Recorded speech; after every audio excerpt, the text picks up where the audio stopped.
How you doing? Good, thank you. So how are you enjoying the conference today? I'm enjoying it very much.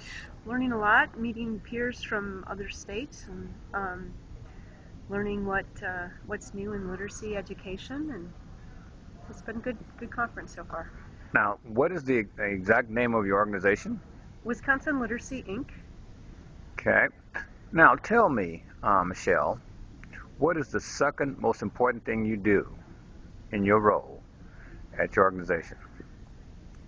Second most important thing, um, build capacity of programs to serve adult learners is probably the first most important thing that we do in our job um, at Wisconsin Literacy Inc. And second most important, um, one of the areas that we have been able to reach a lot of programs is through an initiative called Health Literacy. Mm-hmm. That's created a new division for our organization called Health Literacy Wisconsin, and it's looking at how we can close or narrow the gap between how health information is communicated to patients and the capacity of those individuals to actually understand that information and then go home and take care of themselves and act on that. So if you can give information to all the people in Wisconsin and reduce the gap, if you will, what diseases would you focus on? Wow, that's a hard one, but I feel just chronic illnesses is where we find low-hanging fruit and where a lot of cost of this issue um, could be reduced, because people with chronic illnesses, whether it's diabetes, heart issues, obesity, all the chronic illnesses that people try to manage and take care of every day, when they don't know how to do that correctly, there's a huge cost. Um, and so I think that if we were able to focus on those chronic illnesses, we would have probably more bang Okay. for our investment. All right, that sounds good. Now, one of the things that we've learned here and we reported on that most doctors across the country, and including Wisconsin, use something called a CHAD system.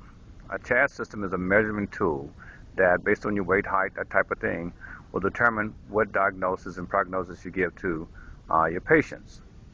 What if we told you that there's a new science out there that's 72% more effective than the standard CHAD system that doctors use, which your organization would be, is that the kind of thing you guys would like to have out and about within your literature and whatnot?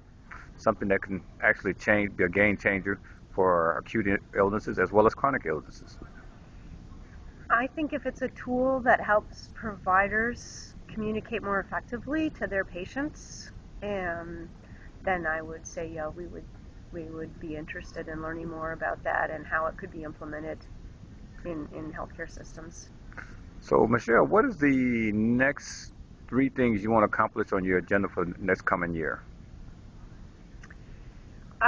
One of the things we're working on, and as it pertains to our division, Health Literacy Wisconsin, is a focused effort on providing more education and training to healthcare providers on health literacy. Okay. And another area we're focusing on is medication labeling.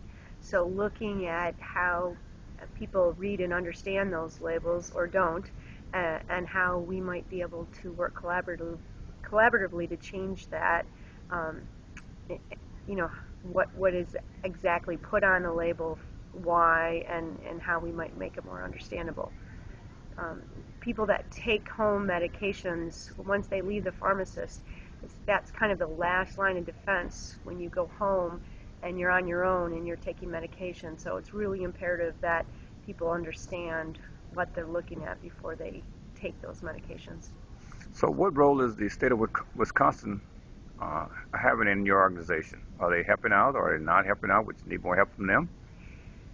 We have been very fortunate in our collaborative relationships throughout the state of Wisconsin. So we have been partnering with a broad spectrum of healthcare providers, from insurance to a pharmacy society to the university and Department of Family Medicine to hospitals and clinics.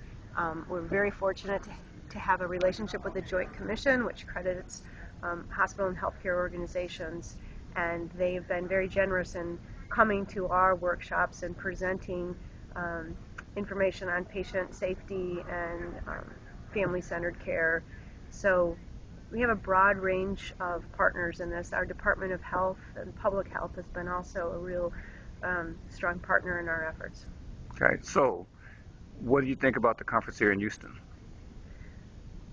I think it's a good conference. I look forward to this every year as an opportunity just to learn the broad field of literacy, who kind of is leading the way in different initiatives. Mm-hmm. I'm really focused this conference on learning more about how to connect literacy with work and jobs. I think that's a shift in adult education right now, where many programs are looking at how to provide workplace education, kind of sector training for adults so that they can find their way in a career pathway in a more accelerated fashion than the traditional go to school, get your GED, go on, get post-secondary. Workforce training now is very integrated with specific career pathways. So I'm learning a lot about that and enjoying that a lot, and hoping our programs can infuse some of that in what they're doing with adult learners. So what did you think about Miss First Lady Barbara Bush today? She's a lot of fun. Mm-hmm. I really enjoyed her comments. Her spirit is just very evident when she walks in the room, and that's always a pleasure. Her honesty and candor is just fun to be a part of. Well, we want to thank you and enjoy your time in Houston.